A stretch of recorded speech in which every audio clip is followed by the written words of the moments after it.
teams, you know, they're going to sit there and show off how well they know these rotations and these clips, as we see two guys clipping each other off right there in mid right off the bat.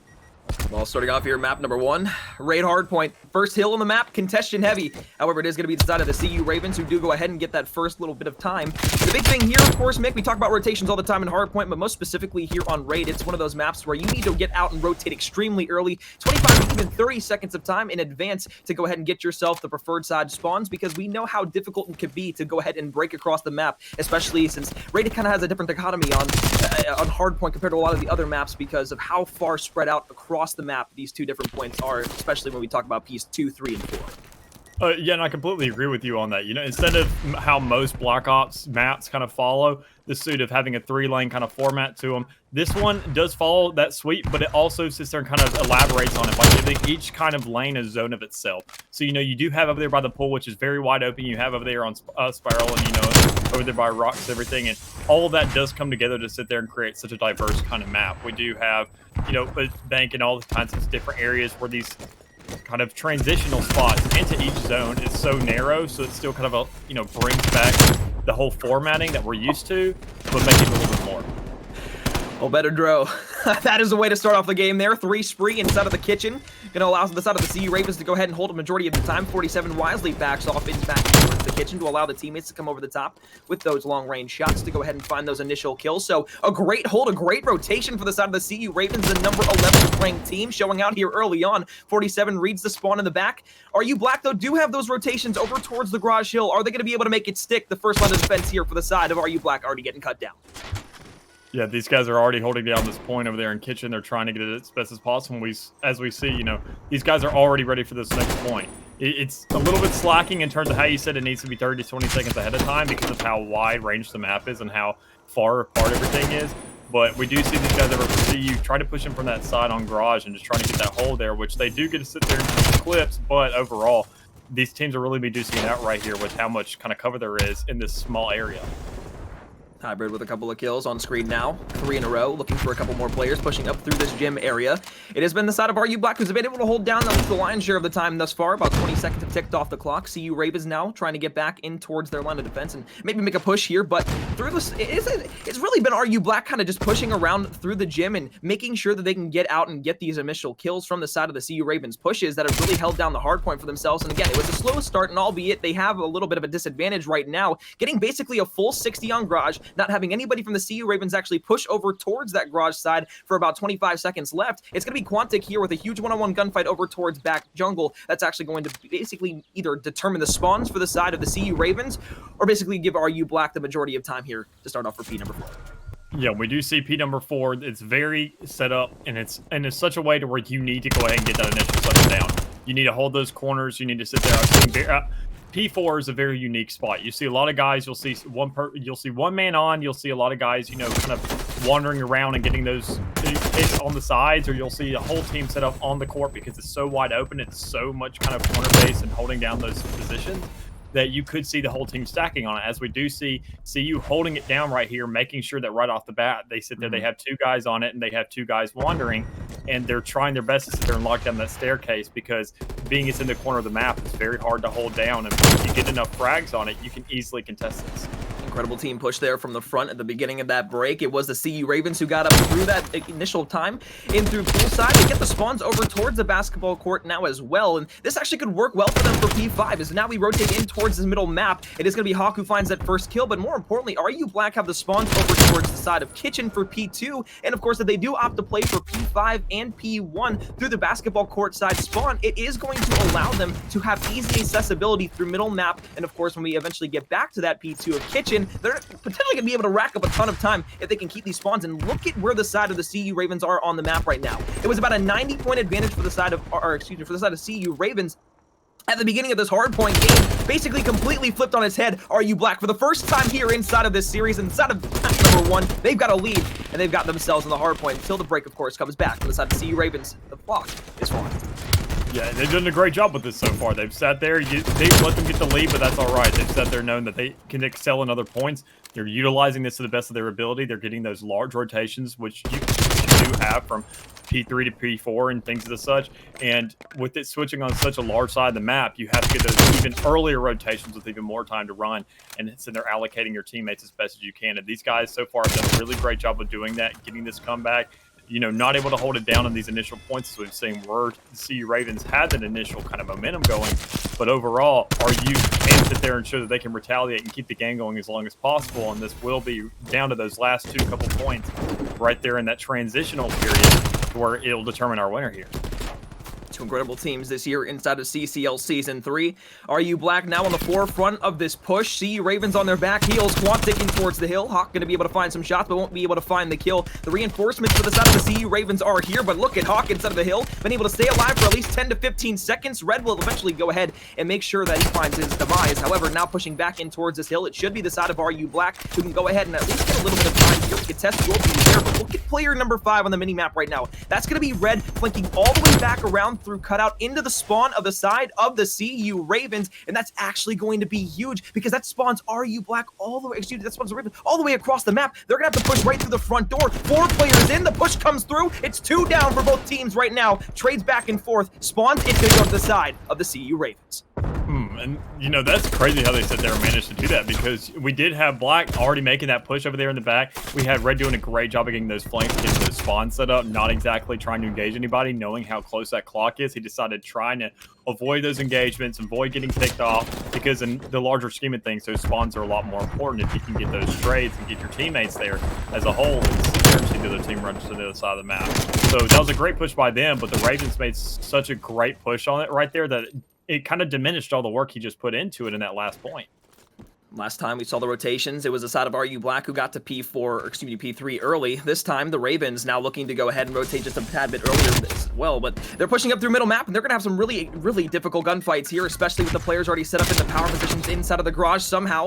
Quantic was almost able to find that kill, but Luke Kane, being the anchor for the side of the RU Black roster in towards the garage, is going to be able to find 1, 2, make it 3 in a row now for the side of RU Black. They've got P3 locked down once again. This time, though, it's going to be about maintaining this hill, especially since we see player number 6 and his teammates spawn across the map as well. Pinch play from both sides, parallel spawns coming through for both of these two teams, pushing back towards the hill. It's going to be a huge 2-on-2 gunfight early on. Can Luke Kane go ahead and do it? No. 2 players in, initial kills for the side of the CU Ravens. However, the trades come through. RU Black will go ahead and hold on here inside of P number 3. It's been great thus far. 30 seconds of back on the clock, and you know, Nick, interesting between these two teams. RU Black, it seems like every time between 3 and 4, they've been so good. Instead of the CU Ravens, it's more or less just been kitchen P1 and P5. Yeah, and that's exactly what it's going to come down to. We're going to see when one of these teams can actually make a momentum shift and try and switch each other up in terms of how well they're doing on these points, because these guys have to read each other throughout this map in order to get that advantage, because it is going to be very back and forth so far. And we do see these rotations coming out from the CU Ravens. We did see, you know, these guys doing well, and also from RU Black, especially with these much larger kind of flanks, because during that P3, we did see, you know, Quantic already running out there past the pool, going ahead and getting them established on the basketball court, trying his best to sit there and say, you know, all right, let's get this. You guys have it. I trust y'all. I'm going to go ahead and make my way over there and try our best to go ahead and get these spawns down, which they did. And now, as you see, they're holding this. I think CU Ravens really needs to rotate themselves and be worried, or at least allocate one man to go ahead and get that intel, even if he doesn't win that gunfight, to know that these guys are already rotating and they can shut that down. Slaying huge inside of any respawn game mode. Right now, the CU Ravens are on top of that slaying category. 4 streak here from Hawk, 35, make it 37 and 18. One more is going to be from behind, so the trade will come through, but a 5 streak in a row. Almost able to drop 40 kills inside of this game. However, the most important thing now is going to be this push from RU Black. They've got to get through the front door. Just 5 seconds left, and the Ravens will take game number 1. The streaks come through. The kills are in. The game has been won. CU Ravens are going to take map number 1, 250 to 166. The number 11 team prevails over number 18 in map number 1, and that has been great team chemistry hardpoint from the side of the Ravens as well. Mick, we talked about it yesterday on the Bravo stream, how important it is to have chemistry and synergy with your roster. No push left in a solo. Everything was pushed double by the side of the Ravens. They were able to get the spawn extremely easily every single time. Clinical hardpoint by the side of the Ravens. Unfortunately for the side of RU Black, they start out down 0-1. However, Miami Search and Destroy coming up next could be what shifts the tides in their favor. Yeah, and we do sit there and discuss this a lot. We see teams that are better at fragging. We see teams that are better at thinking, and it really comes down to the best combination of both, which really shows which teams are best when we're highlighting these guys. We see like teams like Ottawa Black and Gold. They sit there, they're insane, and they sit there and they can combine the best of the two to sit there and create a team and a synergy where they're sit there and they're constantly excelling. But with these teams right here, with RU Black and CU Ravens, we see that the Mhm. Ravens were a lot better at fragging. We saw RU Black was a lot better about thinking, and all in all, once you sit there, there's only so much you can do and only so much time you can hold down before that team that can frag gets a realization of what's going on and rotates its a full force onto that point, taking it back and with almost no effort. Yeah, I mean, what gave RU Black the advantage there to at least bring the game back and make it close at that midway point was their break in towards the basketball court and then their eventual, I guess, halfway hold on P5 as well. But really, those spawns were what came in clutch for them over towards P3 that gave them basically 60 seconds of time both time. The second one, though, it was a break from the side of the CU Ravens that came through. They also were able to break extremely easily into the RU Black spawn side that they had held down already over towards the basketball court, which again eventually led them to win the game. But I mean, looking at these two teams, CU Ravens, their top fragger in 47, a 2.36 KD in 11 games played. That's very difficult to go ahead and manage over the course of many, many hard points being played. But going into the search and destroy, looking at both of these two teams, you got to give to the CU Ravens again, at least just looking at KD wise for all these players, because everybody on the roster has at least over a 1.0 in this game mode. And of course, you look at the RU Black roster, you got a player with a 0.89 KD. And although KDs don't really tell the entire story of how a team can play and really maneuver around a map, it does go to show that, again, slang is the most important thing as we get ready to go into the S&D, because winning those engagements, no matter where you're going on the map, is going to be either what breaks you into a bomb site or what completely diminishes you off the map. Mhm. And we do see, looking at the statistics prior, how you talked about these guys and their KDs for search and destroy. We do see RU, for the most part, being able to pick up the slack where they can.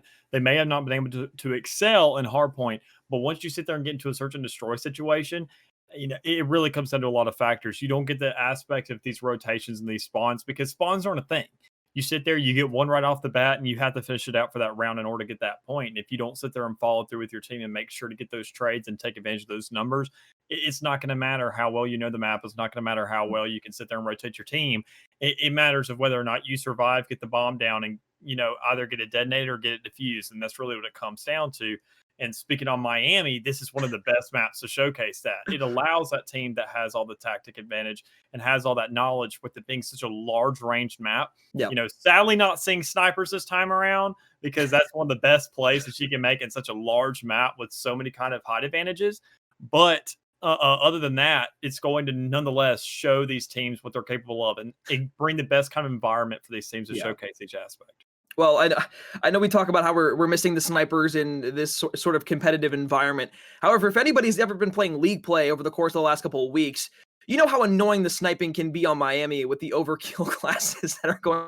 So I think at the same time as, although we might be sad not to be able to see what the sniper can do in terms of impact on this series specifically, I think we can all kind of sit here and say, it's nice to take a relaxing break from the sniper gameplay a little bit, especially after playing some of these matches on league play that are quite literally infuriating to the T. But talking about Miami specifically as a search and destroy map, obviously not played on any other modes inside of Call of Duty Black Ops Cold War. However, the preferred bomb site will be that B bomb site, but strategically going over towards A could be on the playing card table for a couple of these teams. Maybe at the side of RU Black out the gate could try to go and catch the CU Ravens off guard, potentially going ahead and playing that oddball card to their favor.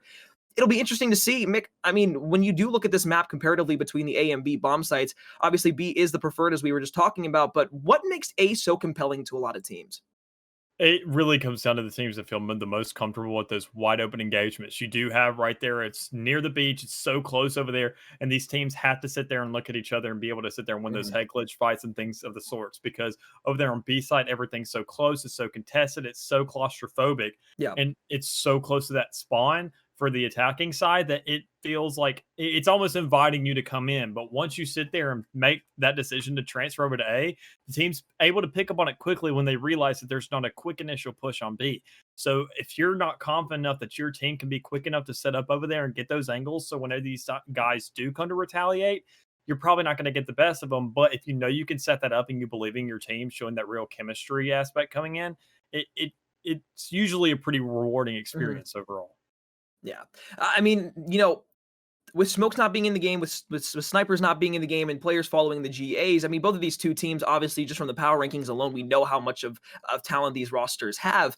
Obviously, the CU Ravens already dropping one series inside of the CCL Season 3, and RU Black still being undefeated. What could this do to a team's kind of, I guess, composure throughout an entire season, especially if they're able to, not clutch up and win this series against a very strong opponent in their division? I mean, RU Black, don't get me wrong, they're a very talented roster, they're a very strong roster, but say they are to lose this series by any stretch of the imagination and the CU Ravens take that, how does that demoralize your team, or how do you bounce back from that into your next game, and how does that kind of translate throughout the rest of the season, knowing that an opponent, was able to take a really dominant hard point off of you and potentially win the rest of the series? Obviously, it's still early, but, Well, going off what you said, I feel like for the most part, I feel like these guys, as weird as it is to say, it's almost once you lose, you're kind of thankful that it happened, because I know it gives you a lot of learning experience. It gives you lots of things to kind of consider. It gives you a lot of film to go over.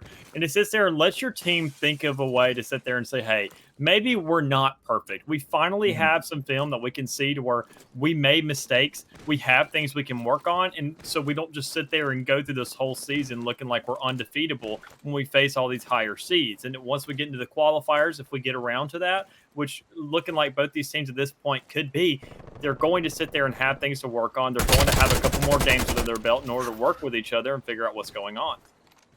Long-range shots from 47 on the red won't be able to connect for the kill. However, does get information on where some of the players from the CU Ravens are playing. So, on a push up through the map right now, it is going to be the side of the CU Ravens getting towards this bomb site. The bomb will go down at A. The Semtex won't come through to finish the kill off on 47. So, the retake now has to come through for the side of RU Black. No kills off the board yet. 38 seconds, but Quantix trying to make this push a little bit quicker than maybe the other side might anticipate. But 47 on the staircase. Headglitch is going to be able to read that perfectly. One player off the board for the side of RU Black. The retake looking very faint with 25 seconds left. Yeah, these guys, they made a really good push over here. We had the Ravens, and they're making a very solid establishment on themselves on point, and we have RU Black trying to sit there and retaliate as best as possible. These two guys really just getting out, making the best of each angle they get, and especially as we saw that long-distance combat on the beach right there on the boat off the bat, he knew exactly where he was coming from, and he knew how to sit there and fight that, knocking the pick.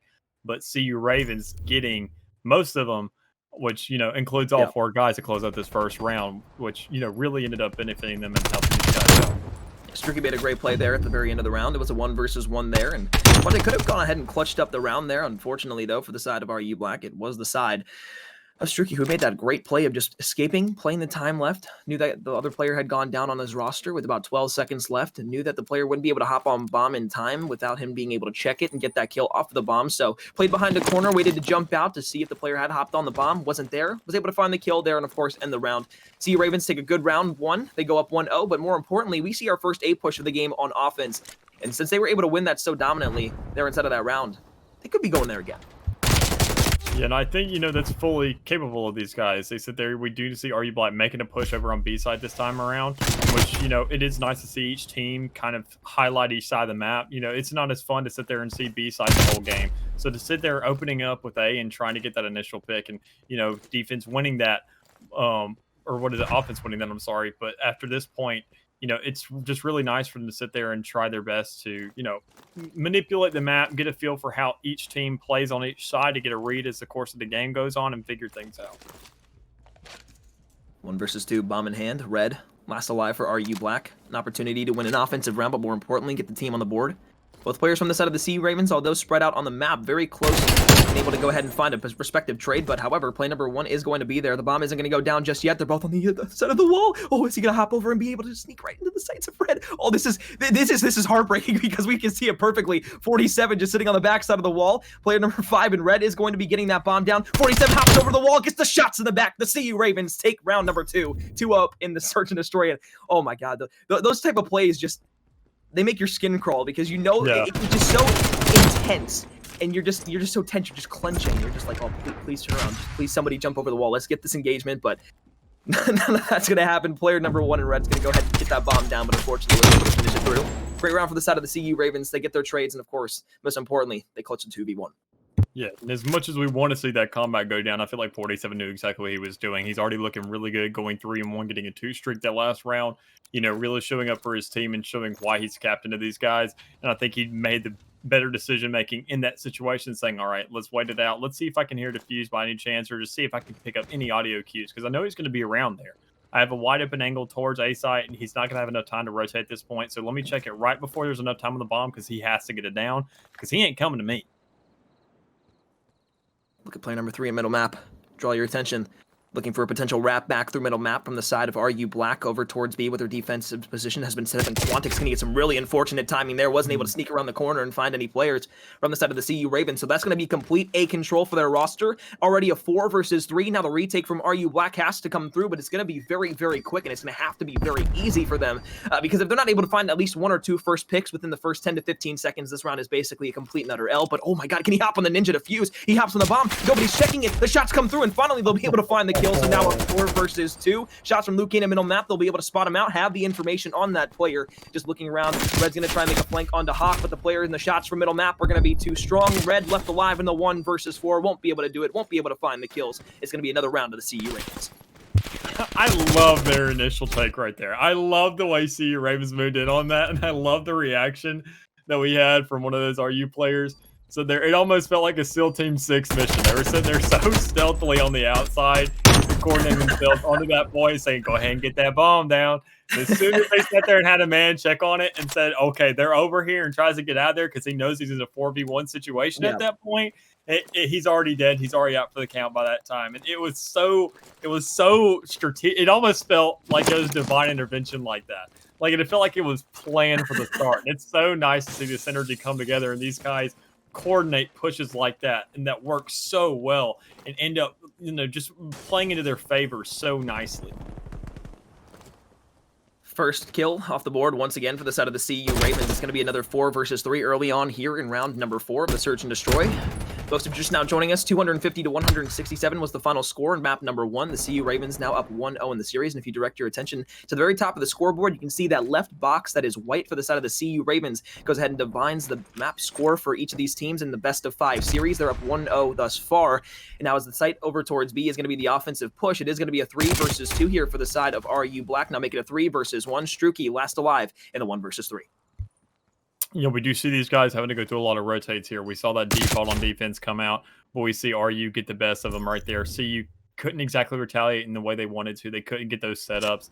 And I think RU just kind of came in with such a strong force on that B side that they didn't even give them the chance. Because CU this time around, they knew that they favored that B side. They knew they wanted to sit there and push as best as they could. And they didn't even give 47, as you saw right there in that best play, the chance to even get the flank like it did last time. It felt almost as a CU only has so many plays in their book in terms of this defense that once RU got the hang of it, and once they knew what they were going to do, they tried that exact read. CU fell into their hands, and RU just got caught them round right there with it. Well, this time they're going to send 2 on the defensive side over towards A. However, CU Ravens, they're going to go ahead and find themselves over towards B on an easy early offensive push. And, well, if you direct your attention to player number 7 and Luke Kane, just looking across the middle map for the push, not going to be able to find anything. However, on a 3 streak thus far, was able to find 3 in the last round for that RU Black round win. However, now as a player over towards the docks is going to be pushing up, Hawk waits for the challenge over towards that head glitch to go ahead and push up through the garage. It is going to be Quantic here for the first line of defense on the defensive side of things. However, he's actually going to back all the way up. A player in top piano is going to be the last remaining player over at B, but they don't even know that they're at A. They're trying to rotate to A because they only see one person over at A. So player number 1 and 47 just made the plays for the side of the CU Ravens because they got all of the attention off of the B bomb. They allow everybody to rotate all the way over towards A, and now the retake's going to have to come back over towards B. Exactly what we saw over towards A the last 2 offensive rounds for the side of the CU Ravens. Dude, I love 47. This dude's cracked. I mean, he sat there, you sit there and get one man on the... If you get one man on a bomb site to where the whole team rotates and makes them scared enough where they have to get a whole army for this one dude, he is now validated. His name is 47. He is Agent 47. He is a licensed killer, and you do not want to sit there and put this man in a 2v1 or a 1v1 situation because you will most likely lose that. And I feel like, see, they were very aware of that. They sat there... RU was also aware of that they make the push and close this out. Oh my goodness, dude. Alive in the 1 versus 2. I mean, in the back of your mind here, if you are a bet, so you're in a one-on-one gunfight with this player over towards docks, and that player's just trying to stall as much time. If you're Luke Kane, right, and you know that your teammate is trying to bait that other player out, you've got to hop on that defuse instantaneously. We saw that arrow on that bomb for a good portion of about 5 to 10 seconds before that defuse actually started to come through. So once the player wins that one-on-one over towards the docks, he can just come back around, check that bomb site, and you didn't have enough time to hop off it and go ahead and try to find the kill. You're just going to lose that round 9 times out of 10. So great plays there from Bed as he finds the 1 versus 2 clutch. But more importantly, that's just search and destroy savvy right there. That is textbook. Yeah, these guys, that's exactly what this Miami map showcases with these bomb sites being so spread out. We see a lot of kind of mind games going on. We see a lot of different defaults. We see a lot of kind of different spreads off the bat to sit there and showcase these teams and how they sit there and rotate. We see 47 always making the really good setup over there on A site because it feels like that's where he dominates the game. He's a licensed killer, and he wants to make sure it's established. Any man that comes into this domain is not going to make it out alive unless you make it a 4-on-1 situation. I just love the play behind the umbrella. 47 can just wait for them to go ahead and push up. Finds one, almost is able to find the second, but Hybrid is wisely going to be able to find that trade. So a 3 versus 2. Bomb over towards A. Player number 6 is going to be the player to push, but look at Bet on the flank here, just looking up towards top. Doesn't know if there might be a player playing up in towards this top balcony area, but we'll be able to go ahead and sweep through it. Gets the side cleared out. So that's knowledge for the side of the CU Ravens to go ahead and make that push back over towards this A site. Struki, the first kill, evens things out of the 2 versus 2. Luke Kane, oh, he's just going to be sneaking over towards the boat, but Hybrid's going to be challenging here. Shots come through. Luke Kane's going to be able to find the kill. Now Bed finds one. 1 versus 1, the retake of the A site to go ahead and put the match at match point. He's got to clutch it up here though. 4 kills in a row thus far, 8 and 3 inside of the game. They're going to meet over towards the left side here. Yeah, Better is going to try and close this guy out if he doesn't sit there and look at the bomb too much, because this man, he knew where he was earlier getting that call out from his teammate, but couldn't exactly get enough following up with it to sit there and know where he was going to rotate around. We did see Hybrid making such a long play around, which all in all was the best move because they did have the bomb down. They had an advantage there, and they need to sit there and go ahead and utilize it once they get put on that defensive point of view. Offensive round. CU Ravens. They've gone A twice. Last time they went B, it worked out for them because of a 1 versus 2 clutch from the man in the myth and the legend Bed. But once again, it's going to be a rotation back over towards A. And you look again, all 3 arrows, they have to go over towards B initially because once you give up B control, it is so hard to retake. However, with RU Black being able to push up maybe past that halfway mark in middle map and maybe make a flank rotation back through, look at player number 3 and Struki just watching for that flank once again. He did it the last time the side of the CU Ravens pushed up on the offensive side over towards A. It's because that keeps the side of RU Black at bay, forces them to rotate either back through middle map or all the way back around through their spawn. But player number 3 in red is going to be huge there, going ahead and finding that first kill. That's going to buy time for the side of RU Black to rotate back on over towards this site. Going to be a 3 versus 3. Retake could come through. Bomb not down yet, and Luke Kane makes a huge play there. Makes it a 3 versus 2. Advantage to RU Black. Yeah, Red was a huge play right there, and I think there's going to be things going around to the team. Even if they don't end up winning this round by any chance, they sit there, Red's kill right there bought them a lot of time, waiting there on that bomb, finding a really good angle, knowing and waiting for that plant to go ahead and start shooting, because we did see that Hawk already had a couple seconds there on the bomb, knowing that it was going to go down, and that's when Red waited to take those shots. So by the time it came around to it, he wanted to make sure there wasn't man just camping on the bomb. He wanted to make sure it was planting, so when it came around to it, that's where it was. Struki just playing his life up in towards that top balcony bedroom. Going to be able to find the shots. However, it is going to be Luke Kane escaping with his life, so could go ahead and find the defuse here. Going to hop on the bomb, but look at Struki just making the long play around the right side. Got to get there quick, though, if he wants to go ahead and find the shots. Oh, just barely gets them off. Match point now for the CU Ravens. An opportunity to win one more round of Search and Destroy to go up 2-0 in this series. Again, coming into this, folks, 18th ranked RU Black, the 11th ranked CU Ravens, and right now the power rankings are showing true. No upset alert just yet. The CU Ravens, 1 round win away from going up 2-0 in the series and then putting themselves at match point. They go ahead and take the control. Yeah, I feel like these guys are going to be sitting there. At this point, they feel really confident. They don't feel like, maybe RU Black, they sit there, they may be 4-0, but because they also might feel that they haven't faced a competent team yet. I see you, they're doing a great job tonight, and it shows that the records can't exactly tell you everything because these guys may be 3-1, but they're looking like a 4-0 team right now easily with how well they're taking these sides, how well they're establishing themselves everywhere, and how much they're losing. Or no, I'm sorry, not losing, but how much they're making RU lose control of everything that they're trying to get some kind of get their hands on and get themselves established in. Yep. And I believe the one loss the side of the CU Ravens have is actually a forfeiture loss. So technically not even a real map that they ended up playing out. So could be 4-0 right now. Again, looking like a 4-0 team, to your point, is going to be towards B, where we're going to be seeing the majority of our gunshots. Struki tries to go ahead and get some shots there on the Quantic, but we'll spot out the player up in towards top piano.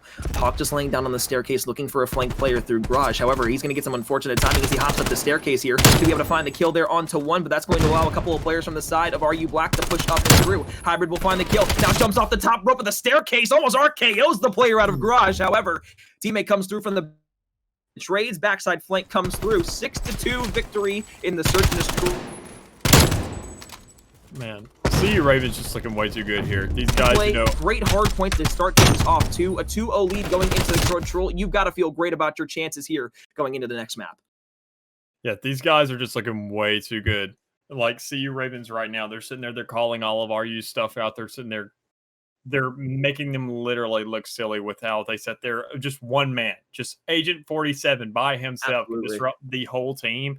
It's something they sit there and CU needs to collectively say, and you know, we need to play as a team. We got to sit there and get more kind of guys together. You know, that play with Red might have worked and we got to pick there, but they got to get 6 rounds. So, I mean, if it didn't work the first time around, we need to maybe look at something, change it around, and sit there as these games go forward and may have worked beforehand. But if we face more challenging teams going forward, this isn't going to cut it anymore. Yeah, absolutely. And well, folks, if you thought the old James Bond movies were getting a little stale, believe that we might have a new player, a new name joining into the agency. Unfortunately, their Quantic in the search and destroy just was not able to find really anything for the side of RU Black, and unfortunately that is a 007 on the scoreboard there, but looking to go ahead and maybe turn things around inside of our control for map number 3, folks. On the other side of this break, we are going to be seeing map number 3 and the potential conclusion to the first match here on the Alpha stream. But folks, don't go anywhere. The number 11 team of CU Ravens and the number 18 team of RU Black look to go ahead and continue their dominance here inside of the Metropolitan Division B. I'm McCormiel. That's Mick. We'll be back right after this. Week 3, date number 2 continues here on the Alpha stream. My name is McCormiel. Alongside me is Mick, and we are here for Season 3 of the CCL. Folks, match number 1 has been a banger thus far. 250 to 166 was our first map hardpoint for the side of the CU Ravens. And of course, that Miami Search and Destroy that we just watched here on stream was a 6-2 margin of victory. Looking at the Bravo stream, though, Butler Esports are up 2-0 on the side of SSU Blue. And that is going to be one to keep a lookout for on the Bravo stream. So if for whatever reason you're not enjoying the Alpha stream, Bravo stream is still going on right now as well. So again, a lot of matches here in the CCL for week number 3 for day number 2. But as we get ready to go into raid control, both of these two teams looking for different storylines here. The CU Ravens trying to close out in a 3-0 fashion. RU Black are trying to show their dominance, at least in one game mode, get themselves on the board and swing the momentum in their favor for the first time in this series. Yeah, and it's also disappointing here that the other team's got it going, you know, with the 2-0 as well. You know, we do like these back and forths. We do like a lot more to talk about. But control could be a completely different story. You know, it's a totally different kind of thing. We do have all kinds of different modes going on, and these guys could bring it back in the next time around they come to hardpoint and search. As we do see, you know, up top it did say raid, but it's going to be checkmate instead. Well, so, you know, that's Call of Duty for you. You know, when it's in any environment, it could be LAN, it could be online. You know, we have these issues that arise, and sometimes a match needs to be ended. But that gives us a little bit more of an opportunity to talk about checkmate as a map for control before we eventually get into this series. Obviously, the A and B sites have a lot of different dichotomy between the two. You were pointing that out yesterday. Why don't you go ahead and give us a breakdown of this map and why it's so different and how it affects the offense and the defensive teams? Well, in simple terms, A site, lane, B site, open. Like, it's kind of easy as that. Like, it just comes down to so much. As you talked about and you elaborate, is that plank control with that being the B site and being so kind of close quarters, but yet having so many open ranges to the guys. And, you know, once you get establishment on B control, you have these guys spawning over there in the corner by shop and all things like that. It allows a lot of control. If you get that B site and you go ahead and establish yourself early, you can just lock these guys out with their tickets. You can make sure to hold down their spawn, make sure they can't move, and not even get the chance to go over to A site. But once you sit there and get the A site, sometimes you want to look at that if you get locked down because it's over to the side and it's so kind of isolated. If you get around to it, it's great to sit there and hold down, get yourself, you know, an extra minute and a half on the clock or, you know, 2 minutes, depending on how early you get it and how late, to reestablish yourself in the game and kind of give your team a second chance to work with those tickets.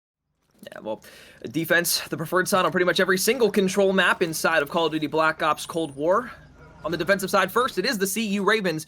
Offensive attack over towards B and A. It looks like it is going to be a plane push, and top plane control, the most important thing on a map like Checkmate. It allows so many lines of sight, so many power positions, and so many angles to go ahead and attack your opponents from above, rain hellfire from the heavens above with those bullets, and especially maybe some pink bullets there. If anybody's rocking one of those anime camo, shout out to you if you're making other players drop their frames inside of the game. But looking over towards B, it has been one tick of progress for the side of the CU Ravens, who start out nice and strong. RU Black, on the flip side, though, they are pushing in towards the spawn of the CU Ravens. They've got a great hold thus far on the players that are spawning up. Defense proving to be the strong side once again. We do see Hog trying to sit there and establish himself pretty early on the enemy side, trying to go ahead and hold down these spawns. We see CU Ravens doing a great job of holding these guys down, pushing those spawns, make sure they don't even get a chance to get on the point and establish themselves. Because RU did make a very strong start. They're already got a tick on side of B, but they're probably going to be looking more towards over towards the A side at this point, because we do see the guys sitting there establishing themselves. 47 doing a great job of holding down these spawns. They're going to try and make a rotate and, be as covered as possible to go ahead and get more objective time. Because if they keep on trading out, they're going to lose this being down 19 to 23 in terms of these tickets right now. Side of the CU Ravens, no surprise from what we see on the scoreboard thus far. 5-2 from 47, an average KD of 2.9 inside of the control game mode. So nothing short of incredible for that player in terms of the slaying department. And the biggest thing about control is that it differs from hardpoint in a lot of ways, but really it's just that slaying department that you need to be proficient in inside of control. And as you see 47 come down from the top rafters, 3 streak to go ahead and end the round, looks for number 4. The long range shots with the 74U are going to be the difference maker here. The CU Ravens go ahead and take round number 1 on the board for themselves. Great stuff, great plays, but most importantly, that's going to go ahead and extend their momentum inside of the series. If they already didn't have momentum going into this control, on the defensive side starting things off, they just gone ahead and completely demolished the entirety of this RU Blacks rosters. Just morale. Really, I mean, that just all comes down to it. Just the morale's gone. Yeah, with how it went right there, you do sit there. We saw on the time that the time limit was reached. The only reason I think it got to that point is because, we didn't see RU running out quick enough to get these deaths on them. Because, I mean, CU, they had that lockdown. They were so close to their spawn. They were winning those trades right there on their spawn that they sat there. If you gave them any more minutes than they sit there, probably would have ran out of tickets with how they were already diminished in all of these gunfights. And we see CU already doing a great job of establishing themselves on the point, already watching this plane. But as we're going to see, RU trying to rotate around and get on that B site when, it doesn't look like they're looking at the map. They don't see there's A control coming down. And Luke Kane probably going to be the only one to contest, but not exactly getting the contest that he wants by winning that gunfight. Red trade 47. As the producer pointed out, 47 just misses out on the streaks here inside of this map. Not able to go ahead and get himself anything to use in terms of utility for the rest of this map. However, on Checkmate, streaks aren't always the most useful, although they can switch the tide of rounds quite easily if they are used in the right way. Top plane control, hybrid, looking over towards Streaky.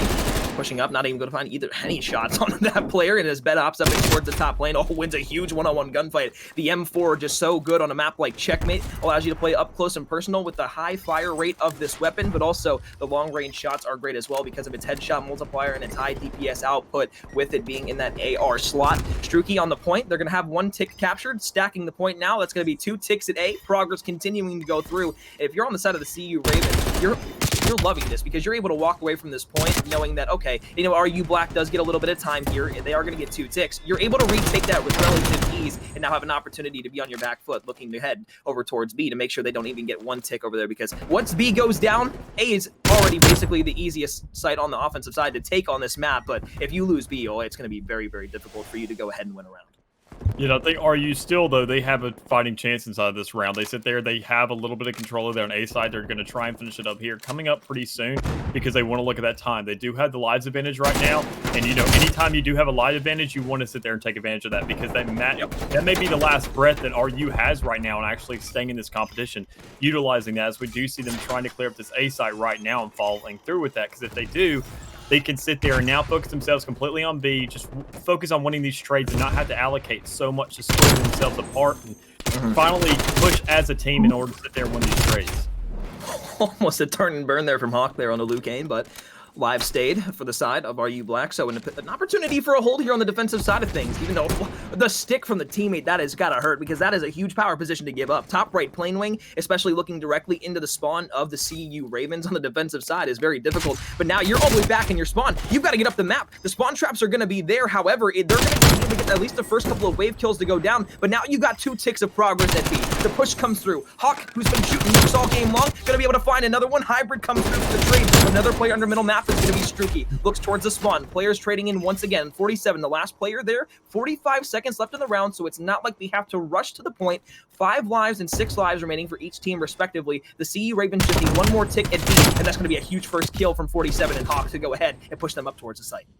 And this is what we like to see. We like to see these back and forths. We like to see these nitty-gritty last moments on these maps because this is where teams show when the pressure is on, this is how they can react, and this is what they're capable of. And we do see RU trying to close it as best as possible, shutting down these guys. But now at this point, you know, it feels like an S&D game with only having so many lives and only no respawns left that they do sit there and close it out and manage showing, hey, once we get around to search, we just got to win this, get around to search once again and just play it just like that. Play as a team. Don't sit there and let them get the best of us. Lock it down to a single site, and we can sit there and actually bring this back and possibly in a 3-2 fashion, but let's go ahead. I mean, if that's all we got to work with, let's at least get that. Well, seeing the play of the game there. Lucane up top on the plane wing, just being that gatekeeper for the spawn side of RU Black into the CU Ravens spawn. And, you know, that's the biggest thing, right? You know, if you're on the side of the CU Ravens, you know, okay, you won your first defensive round and you know, that's cool and all, right? Or rather, you win your first offense, right? And that's cool, right? But now you're on the defensive side again. You're looking to go ahead and stop them once more. And it's going to be difficult for you to go ahead and do so, especially after they get that first round on the board. We talked about what they needed to do inside of the control in order to go ahead and bring themselves back in the series. And just besides winning the game, of course, it's getting that first round on the board and showing that you can compete in statistically one of your best game modes in terms of KD. Both of these two teams ranked high on the power rankings. We'll have to see what happens here on the defensive round for the side of the CU Ravens. However, RU Black are already pushing up through the map and spawn trapping the side of the CU Ravens. They can go ahead and get a little bit of, maybe a tick or two onto A, especially before the side of the CU Ravens go ahead and push back, especially if they can go ahead and win these gunfights, but unfortunately not able to do so. They're going to get too powerful for the side of the CU Ravens. And unfortunately for Red, they are not able to sit there and get any time on the objective. We saw him push up over into the point so much and over into CU spawn that he didn't actually get any objective time for that. By the time he chose to back up and got around to it, he only got half a tick. He didn't get any follow-up with that because if he had another man on that the whole time, he probably would have had enough time to sit there and get a tick or two on that. But unfortunately, he was a lone ranger in that situation, pushed up to their spawn. Oh, no. Oh, no! Oh, hybrid! Oh, that was just plain nasty. I mean, talk about being proficient with the fingers there. Those thumbs are on fire right now. Was able to go ahead and find a turn and burn. That's a huge, at least a piece of momentum and confidence there from Hybrid being able to turn and burn and then beam Struki out of the top plane. Was on a 1 streak there, but bet on a 2 streak, pushing into the spawn side now of the CU Ravens is going to be the player in 47, looking for another kill. We'll find 2. Hawk finds another one. The nade out around the right side is going to at least be able to force Hybrid back under that plane, but look how far back they've spawned, and with no time left on the board, the CU Ravens win a very, very decisive defensive round, and that is going to do it for for round number 3 inside of map number 3. CU Ravens looking to go ahead with a 2-1 advantage. CU looking really good here on that offensive end or that defensive end, just sitting there locking things down, making sure to push as well as possible. You know, sitting there locking these guys. We see Hawk getting those kills in spawn as well as 47. These guys, at this point, once they sit there and get those kills, they do a really good job of utilizing the role I like to call push of war, that is control. You sit there, you're trying to increase your area of influence, you're trying to push up as best as possible. And once you get these guys locked down inside their spawn, and if you can hold them down there, the game's technically over. So unless your team sits there and just gains a whole kind of weird, you know, miraculous source of strength out of nowhere, there's no way you can sit there and regain any kind of composure or any kind of influence after put in a situation like that. And CU Ravens, they're trying their best to sit there and put RU in that situation where they feel hopeless, where they can't even get out of spawn and make any progress anywhere. Number towards A. A is about to have a tick of progress. Going to be able to be completed. However, Huge defensive stop over towards B. They don't get them or allow them to get one tick over on that B side of progress. So that is going to allow them to have a little bit more time to work with, especially being able to throw a couple of more lives and a couple of more bodies over at A. But you've got to be careful. You're already down by 4 lives here over the side of the CU Ravens. And with the CU Ravens being such a great slaying team, that could actually come back to bite them in the rear end at the end of this game due to the fact that if they just go to B, they don't have to capture that zone. They can just keep you at bay instead of the spawn. And all it takes is one good 4-man push, and you got 4 people going down, and you've got the entire B side to your zone. So a lot of ways the side of the CU Ravens can go ahead and win this map here, win this round on the offensive side, and with going ahead and almost getting that first tick of A progress, it is going to be Hawk getting that final kill. That's going to do it. An extra minute will be added onto the board, and even though he does fall there, he secures an extra bit of time for his team. He secures the life advantage even further, and this allows him to push all the way up on towards B, get those first couple of kills, and now with 2 players down on the side of RU Black, it's looking all but over. CU Ravens in firm control of this game, looking for the first tick on B. Yeah, these guys are looking really confident, looking really good right now. They sit there, they have the lives advantage, they have one of the sides on lockdown. They just know they have to win all these open quarter kind of engagements here and, you know, lock down around that barrel right there where the side is connected to each other on that opposite side towards their spawn. And we do see CU trying to, you know, push back out. Seems like they're probably getting their first time where they're, you know, getting locked down, but they're not going to let that last very long because these guys are so good at retaking areas. They're so good at changing the game and the influence and the way things are flowing that they can, you know, easily bring this back. They sit there. They still have the lives advantage. They still have a tick on side of B. Once they can sit there and establish themselves on point, they're probably just waiting for these guys to bait them out and get on their spawns so they can say, all right, let's just win these gunfights because who cares about the rest of it? We can get on that point and we can win this. Top lane control for the side of CU Ravens, and it's firm right now as 47 pushes up and finds the kill on the Quantic. Lucane falls, but the technical trade comes through from Red. However, as Red falls, it's going to be basically 3 down onto the respawn block for the side of RU Black. Up and towards top lane, 47 loses a huge one-on-one gunfight, although he was weak. Hybrid now on a 3 streak, looking for a couple more players to push up. Struki be pushing to the back lane. Hawk gets some shots in, can slide around the corner here. However, Struki playing wisely over towards the back lane steps, has the head glitch, and of course that floor to go ahead and find those long-range shots in towards the middle of the plane. Looking over towards A, Lucane and Red trying to make a tandem push as Red finds 2. That's going to be huge, but looky, 47 with the streaks coming down. Going to be raining hellfire from heaven above. Almost is able to turn, but that's a huge kill there. Defensive round win potential. Streak off the board now for a round 5. Maybe advantage for CU Ravens that they could have had if they have to go the distance. Back into the plane. Struki finds 1. Lucane finds the trade. Make it 2. That's another couple of kills down. No response remaining from the side of the CU Ravens. Red loses a huge one-on-one gunfight though. It's a 2 versus 2 down to the wire. 9 seconds left. They can play their lives. Have to get on B to go ahead and find the last tick of progress potentially, or to at least stop the time. They'll get on the point. Bed in a 1 versus 2. Looks for the player in squad to come in around the corner. Is able to find the first one. Now one more player. He's going to be able to find the kill. RU Black tie it up 2-2. An opportunity not only to get around on the board inside of game number 5, but an opportunity to push this to map number 4 and a hard point to extend the series just a little bit further. My God, what a round from the side of RU Black. They go ahead and clutch up, and that was clinical to go ahead and win it there in a very close situation. Yeah, that was greatly maneuvered by RU right there. They sat there, as I said earlier, you know, they said that they were trying to increase their influence and push up the map as much as possible, but not enough to where it played right into CU's favor. You know, if you sit there and you get too close in those gunfights and you sit there and you're not going to have those lives advantage, but RU played right there on the plane saying, you know, let's not do too much. Let's not be a little extra here. Let's kind of maintain our control on the map right here on mid. They have to come to B. Sit there. Let's play this out. Let's get our trophy systems down. Let's do as much as we can to increase our influence. So by the time the end of the round starts coming out, we do have to do that. We just need to play as a team and get those trades. It's exactly what they did to close out that round and keep themselves alive for the series. Oh, that's not good right there. RU Black off the rip, have 4 go down immediately. This is going to set up the spawn trap for the side of the CU Ravens, something they've been good, so good with thus far inside of the series. 47 looks back to the left. Lucane finds that first pick, and then Red finds one as well. However, Struki is still alive with player number 5 and towards top lane, just being, again, those gatekeepers towards the backside spawns for this RU Black roster. Hawk will finally find his demise, so that's presence up the map. 50% of the map has been pushed up past by the side of the RU Black roster, and now it's going to be a couple of gunfights that are going to be huge in middle map, because if they get another 4-man wipe, all that work to get out of spawn is going to be absolutely for nothing. But as 2 players go down, the players from the side of CU Ravens now on the respawn side of things, it is going to be 3 players from the side of CU pushing over towards B, looking to go ahead and find a little bit of time, maybe just get that back down to 0 bit of progress. A is going to be the most important side of focus now, but with 25 seconds left, they've got to go. They've got to get at least one of these sites down, or at least maybe make a little bit more of magic happen like they did in that last round.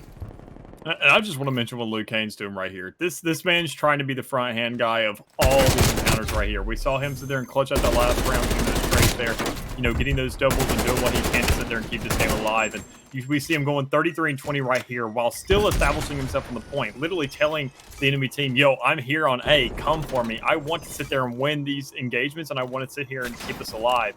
Because at this point, RU has a lives advantage. They want to maintain that as well as get some control on A, finish that up, and go ahead and reset on B. Gotta have on that trade, and Hybrid does go ahead and find Hawk. That's going to allow things to now be reset. A progress is going to be completed. 3 lives off the board here. The side of RU Black in this situation now pushing up. It is going to be Red who finds that first kill.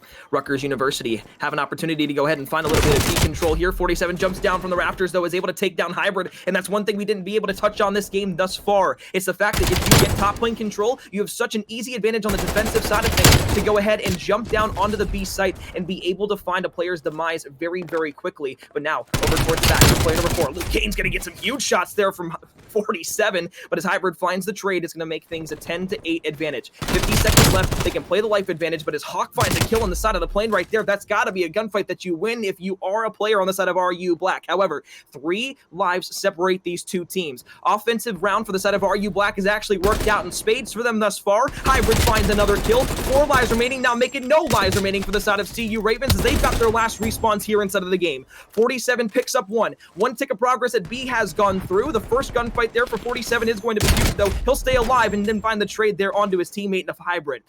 Back and forth they go. 3 versus 4. Now it's going to be about 3 versus 6, making it 2 versus 6. Bed finds one there onto Red. 25 seconds left. 2 ticks are needed at B. Mick, they've got to go ahead and clutch this up if they want to win this 3-0 fashion. Yeah, and 47 tried to play that as best as he could right there. Man tried to sit there and close it in, tried to sit there and hold his ankles. Oh my god. Mick, it's a 1 versus 2. Yep, it is. 19 seconds left. And they had to get that objective, but they don't want to sit there and face this man, because Bed has been a force to reckon with this game so far. For the clutch, he's got to get back, though. They've stacked the B point. One player with that long shots go through, not able to find that first kill. Peeks around the corner. Luke Kane finds the kill. RU Black win the map in an almost chaotic comeback. One of the craziest comebacks in Control that we've seen thus far, but I mean 5v5 Control was crazy. 4v4 Control continues to amaze us every single map, but more importantly, Rutgers University Black get their first map win against number 11 CU Ravens. And that right there, Mick, is exactly what they needed to get back into the series. Obviously, we said that they needed to win the Control. Yep. But a Control win like that down to the wire, that's got the blood flowing, that's got maybe a little bit of jitters in the back of their mind, but they can breathe a sigh of relief knowing that they'll be able to see and live one more map at least as we get ready for Garrison Hardpoint. I feel like that can kind of almost tailor to the side of RU Black a little bit more as well, because we saw how good they've been with the SMG slaying power. Garrison allows a lot of that, although there's a lot of M4 gameplay and a lot of Crig gameplay that we're going to see too. They can get up close and personal. And if they've got the confidence like that, and if Hybrid can keep continuing to slay out like he did in that last game, oh boy, we're in for a treat for this Garrison Hardpoint. Yeah, and it also makes it now a series, actually. We're not seeing 3-0s. We're not seeing, you know, anything in the like where it's just a complete demolishing. We saw RU get those small little fights in there at the end, which were huge. They were controversial, making sure as long as they win that, especially those being those 1 live trades right there at the very end, as long as they can get around to Moscow once again for that S&D, that may be what they refer back to in their minds at that point in the game. Say, hey, we already won these kind of 1 life situations, even though there's a lot of respawning beforehand. But let's go ahead, let's reset, put ourselves in those shoes and win that. Let's find these objectives. Let's lock it down. Let's sit there, quit those trades, and play it as a team, because we had too many guys isolated in Miami, and we can't handle that in Moscow. So, you know, hopefully they can bring it. Together push is going to be huge, especially on a map like Garrison, where the map is so small and chaotic that you need to find trades almost every single time that you spawn up and push even past the 25% mark on the map. Folks, on the other side of this break, we've got game number 4 in a series that has finally come to life. RU Black now with the momentum potentially going into the Garrison Hardpoint. My name's McCormiel. Alongside myself is Mick. We've got a barn burner on our hands, folks. We'll be back in just a few minutes. Folks, even though it's day 2 of week 3 here inside of the CCL season 3, these matches are just getting started, and especially this one, it just became a series. 2-1 advantage for the side of the CU Ravens. However, Rutgers University Black they've got momentum in this series now. They just took that control 3-2 at the very end. It came down to the wire, and it's moments like those to where everybody kind of remembers why they love control so much. I've seen a little bit of discourse in the community about, should control be in? Should this be in? Should this be out? But again, it's moments like those that just completely change everything. And it's like, God, I just love it so, so, so much because it provides some of the most incredibly hype moments in Call of Duty. And those are what we love to see. But folks, as we get ready for Garrison Hardpoint for map number 4, my name is McCormiel. Alongside myself is Mick. We got to recap kind of what's been happening thus far here today on the Alpha and the Bravo streams. Starting off with the Bravo stream real quick, Butler University Esports did go ahead and take down the side of SSU Blue in 3-0 fashion. So that improves their record, another win in the win column for them. But here on stream, 250 to 166 Hardpoint went to the side of the CU Ravens. Miami S&D, same story. CU Ravens, 6-2. And then in that checkmate control, all of a sudden, everything just kind of switched. The balance one-sided completely at the very end of that round. RU Black look to go ahead and tie things up in the Garrison Hardpoint. Send us to a Moscow search and destroy for map number 5, but we got to get there first. Garrison Hardpoint. Mick, it's go time, baby. I'm ready. My body's ready. I'm hoping, man. I'm hoping RU Black is ready. They gotta get this going. They gotta keep it going to sit there and get to Miami at this point.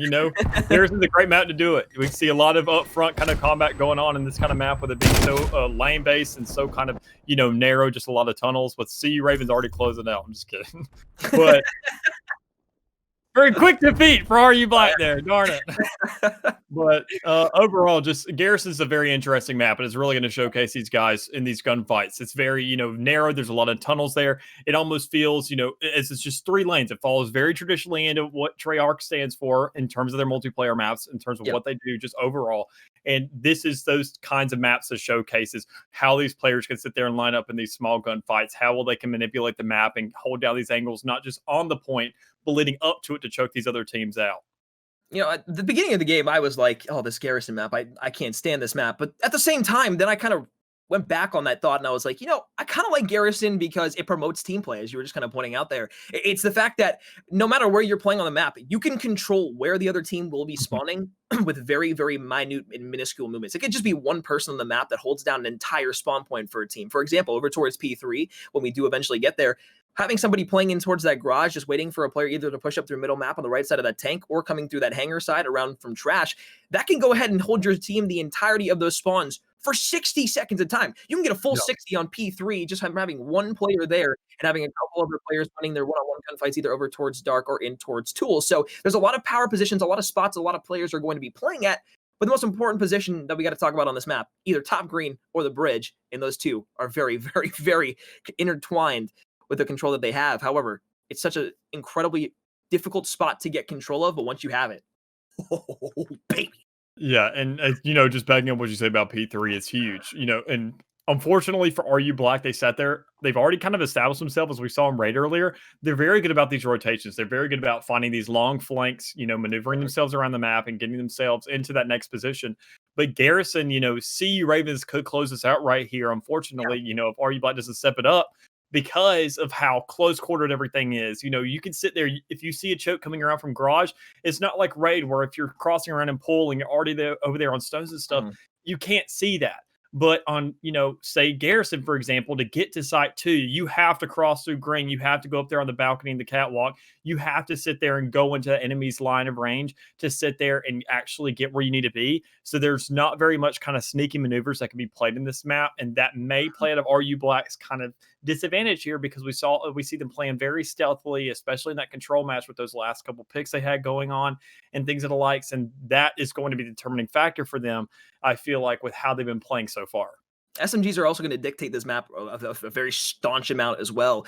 You think about mid-map control and you think about those flanks that you can make, especially over towards P1 and 5 through middle map with those SMGs. More importantly, though, it's going to be figuring out how far is too far pushing up the map with those SMGs before you eventually will flip out those spawns. And again, we talk about spawns all the time in this game. They're a lot more predictable than Modern Warfare. However, sometimes they can seem unpredictable if you don't know where the rest of your team might be playing exactly. So, for example, basically you got to look at the map as like 2 halves. On the 50% half of the map, if you have more players on that side of the map, you are going to get the preferred side spawns unless you have one player specifically in the one spot that is going to block those spawns for the other team. So again, like we talked about for P3, that's the garage side. Even if you have less people pushed up that halfway part of the map and you start getting those parallel spawns in lights and over towards that satellite, it's still going to be your team that's going to eventually spawn in the back if you have more players there and you can block those spawns. So very interesting how this map is going to be played out. The SMGs are going to have a huge role inside of this map to make sure they can get aggressive, get those first picks in a lot of these pushes. However, those M4s and Krigs are going to need to set up top, hold down those long lines of sight over towards caution or in towards lights for those first initial couple of points. And of course, when we get to piece 4, 1, and 5, in that little bit of rotation right there, it's everything inside of the middle map, and then you have the 2 outer points that are kind of your stagnant hills that allow you to accrue a lot of time. The other ones can be contested, but they can also turn into money hills very, very quickly. It just depends on, of course, who is winning those initial one-on-one gunfights and causing those breaks to start. So we'll just have to wait and see between both of these two teams, but Carleton Ravens, they look so good after those first 2 maps. RU Black, they snuck one out there in the control. It's going to be difficult for them to go ahead and win a hard point here against the CU Ravens just because of how good and how much chemistry and synergy they look to have on the map in every single game mode thus far. I mean, even the checkmate that they eventually lost, they still were pushing everything together. It was just a couple of players in from the side of RU Black that just turned the tides completely, namely Hybrid being that player who I believe almost dropped 40 kills inside of that as well. Yeah, caster start game. Yeah, but CU Ravens up 2-1. Garrison Hardpoint is where we're heading next. Oh, I think we just got the ready that the players in the lobby. So the match is going to be starting up here soon. Mick, I'm excited. Any guesses on this map? Because I have none.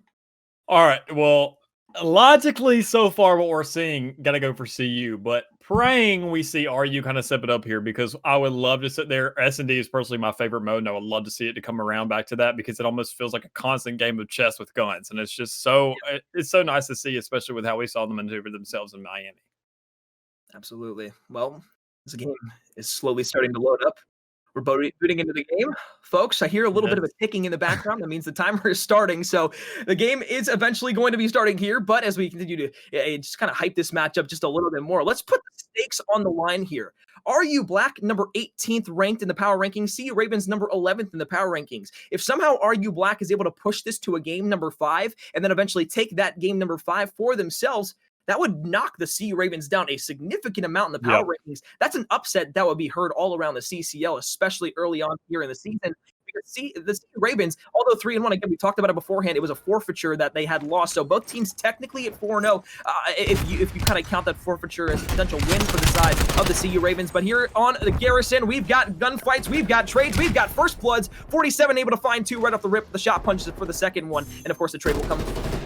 Hill time for the side of CU Ravens early on here. Ben, player over towards red. That's going to be able to find another one in towards lights. He'll be able to turn onto the second. 2-0 here thus far. 2 streak. 8 points to the side of the CU Ravens. Yeah, great for these guys. You know, this this P1 influence is huge because you sit there, as long as you can sit there and hold your team down long enough on that site, you can just go ahead and cross over on the catwalk and storm P2 if you have the capability of doing it. And looking at how CU Ravens has been, you know, performing so far, they're fully more than capable of doing such. So if RU Black doesn't find a way to sit there and rotate this out and kind of, you know, get these guys on their tiptoes here and kind of be very careful with how they maneuver the map, then they're going to get choked out for the rest of these points because they sit there and have to go for P2. They sit there and have to rotate across the map at that point. And as long as CU can hold them down that situation, they're not going to let RU find that way to flank and, you know, go over there in lights and find that maneuverance to get to P3. Well, folks, if you remember from the raid hardpoint from map number 1, it did not look anything like this at the start of the game. RU Black maybe got like 2 to 3 points in the first 3 hills collectively. CU Ravens just were able to get such a large share of time for themselves that it looks so good for them. But Shruki is going to be able to find one up top. Lucane going to be able to find the shots with the Krig as well. So Lucane, another player with Hybrid who is popping off inside of that control. All those players at the right time, but 47 through the back is going to be able to pick up 2. Looks for another one potentially hopping up in towards top green. That's going to be Hybrid down below. Not going to be able to find the kill there. Back over towards green, we look over towards satellite 2 to see which hill and which team will get that scrap time. It is going to be the side of the CU Ravens who get the scrap time, but look at the spawns over towards P number 3. We talked about how important it is to go ahead and control 2 and 3 on the outside of the map because those can turn into your money hills. The CU Ravens don't have the spawns, but they have the opportunity to go ahead and push up through the map here. And look where players number 7 and 6 spawn. They spawn all the way back over towards tank, necessarily where those P5 spawns would be. They've got a marathon and hike to get back across this map, and it's going to be a huge one-on-one gunfight here in the hill, now getting traded out by red. Yeah, which is really unfortunate because you saw Liu Kang already trying to set up for those spawns, but not exactly knowing where they are to manipulate that. He was already in the very back of the map, watching Garage, trying to get his best influence over there and make sure that his teammates can spawn in, but sadly getting traded out at some point once somehow CU came in there and spawned at that area. And I'm sure he's pretty disappointed about that, especially Liu Kang being their main guy in these past matches to make those rotations as well as Red and try and get that influence going for P3, because once you get this one locked down, being it's in a corner, it's very easy to keep, kind of like basketball court is in Raid. And once you sit there and get your influence and get your trophy systems and all those kinds of likes set up around there, it's very hard to lose control of that as long as you have it set up right. Well, I said map number 1 didn't relatively look the same as this, but as the times continue to go forward, it's looking just relatively the same. Are You Black? They just have not had that slaying potential and slaying power that we saw inside of that control. There's only one person that even stands out on the side of the Are You Black roster, and that's Red. And you know, at 10-8, it's okay, I guess, in that regard, but you know, 2-8, 7-8, 7-7, it's not horrible. You would just like to see those players maybe step it up to get to the same caliber as some of the players on the side of the CU Ravens. But I mean, with 47 again having that slaying potential every single map, we saw it in the control, we saw it in the S&D. 17-7 here thus far on a 3 spree. We hop on board with him as he looks for number 4. He'll be able to do so. Turned around the corner, beams number 5. Red will fall. They've got spawns over towards P5 now. Player number 4 and player number 7 are gonna have a huge one-on-one gunfight here to potentially spawn all the way back over towards for these P5s. But the rotation is going to have to come through here soon. 15 seconds over towards the trash hill. A 100-point lead plus now for the side of the CU Ravens. If the side of RU Black don't get control of anything or any type of the map here anytime soon, it's not going to be good. But as another 4 players go down, oh, this is looking terrible. CU Ravens have the spawns. They have mid-map control. They have the power positions. RU Black spawning all the way back at P3. Yeah, Are You Black? They're not finding that momentum there. They're not sitting there stepping up like they were in control, which, you know, obviously with this map being so much more choked up than the last one is, they don't have as many ways to maneuver around the map as we mentioned earlier. And sadly, you know, also elaborating on what you said about these kill spreads, we do see Quantic going 4-12 right now, being their main point man as well, which, you know, usually you want your point man to be the most reliable in terms of kills, because if he's going to be holding down that site, he has to find ways to sit there, maneuver in the small areas that the hard point does allow them to play in, and find a way to maneuver these kills and almost make it feel a lot more open than it is, almost having its kind of own different art to it. And sadly, Quantic isn't able to step up in those shoes, even though he's been doing well so far in terms of time. There's more to it than that, because these guys are locking you down to kills and not allowing you to get that time. 47! A man on a tear! I mean, when we talk about shooting nukes, I mean, this is quite literally just ridiculous. Another player goes in. He's gonna be able to find number 8. The body shots come through. Finally, will find his demise. And again, a bit overzealous with the job. Come on! I mean, when you see a player shooting like that on the map and you think you're going to be able to win this game, that's a hell no for you, brother. We'll see you on the respawn block. 47, 29, and 11. 46 seconds in the hill, doing it in the slaying department, doing it in the hill time for the rest of the team. Everything has been right for the side of the CU Ravens. They lost a very close map number 3. This time around, though, they're looking to go ahead and close this out early on. 183 to 49 points. The break back over towards P1 is going to be there. They've got spawns for P2. 20 seconds left. This is all CU Ravens, and if I was a betting man, if I had to say one thing here, Mick, this game is over. Yeah, 47, once again, gotta elaborate. This man's a licensed killer. He says that he has the name for a reason. He's given himself the title at this point. Man just sits there, goes in, and as we saw earlier, he's a reason that they sat there and he could disrupt a whole search game just with his presence, because once he's in an area, even in a site by himself, everybody's going to rush to that, because you're going to lose, at this point, looking at how he's performed, you're going to lose a 3v1, maybe even a 4v1, which isn't good in a 4v4 kind of mode. Streaks coming through.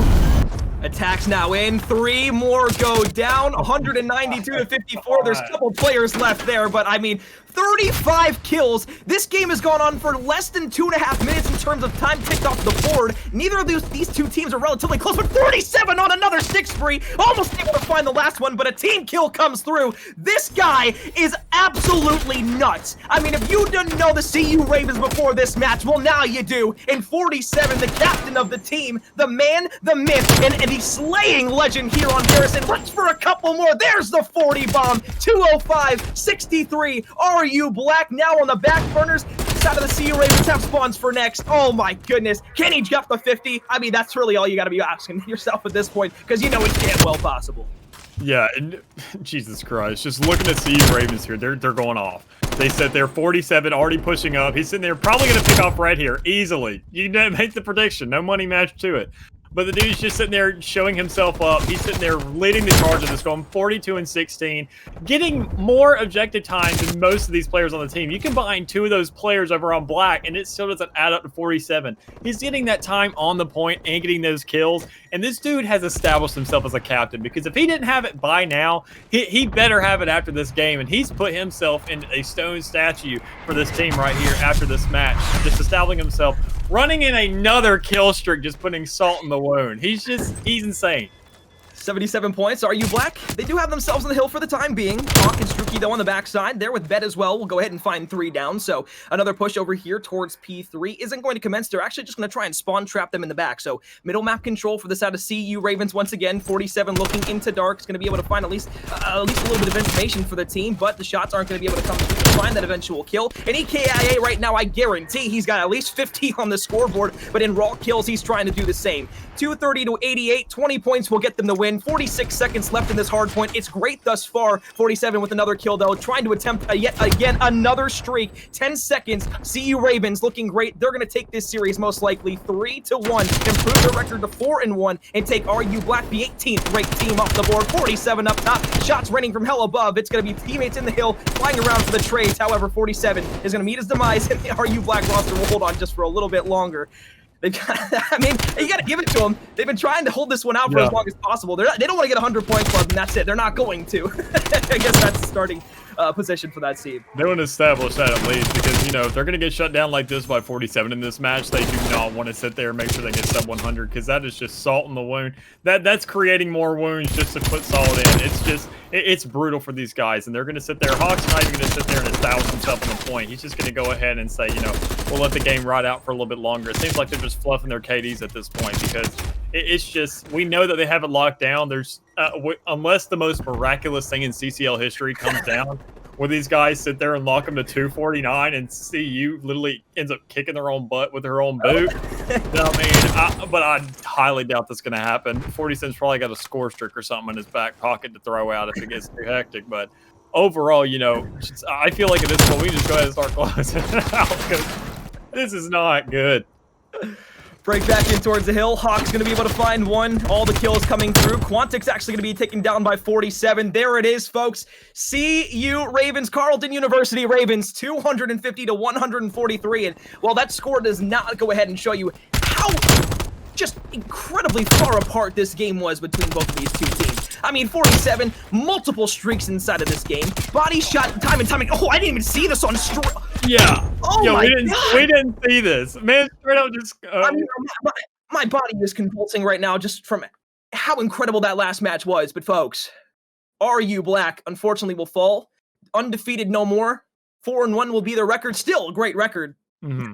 Not to be taking anything away from them, but I mean, with 47 dropping 49 kills without EKIA, something that we barely see inside of Call of Duty Black Ops Core. We barely see, you know, 40, 45 bombs, you know, unless it's on a rare occasion, but yeah. you can't have somebody slaying like that and expect to win a game. It's just ridiculously impossible. But folks, we'll run you through it one more time. Map number 1, 250 to 166 on that raid hardpoint, 6-2 on Miami Search and Destroy, 3-2 for RU Black on Checkmate Control. But then, of course, CU Ravens came back and won another decisive hardpoint, 250 to 143. Could have been a 100-point club. I believe maybe a little stat padding going on there at the end of that game, Mick. But either way, great series, great way to close it out. Great way to start off the Alpha stream for day 2 here in week number 3 for CCL Season 3. That's going to lead us into potentially another great series. Mick, I mean, final takeaways from that series. Just a lot of competitiveness from CU right there. We sat there right off the bat. We expected RU Black to sit there, be able to step up, kind of give a little bit of competition back and forth overall. Yep. But CU just right off the bat, you know, their only loss has been a forfeited match. So I don't know why they didn't play that. Looking at them tonight, play with whatever you can. Use a Wii controller for all I care. Just find a way to play that game and get in that lobby, because that was insane.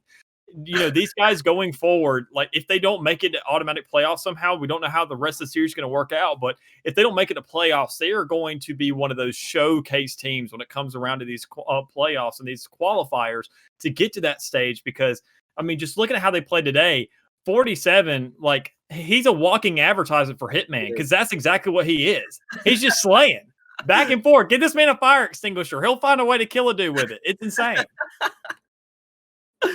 Oh my God, that was an incredible, incredible series. But unfortunately, that is going to end this incredible series and lead us into another barn burner matchup.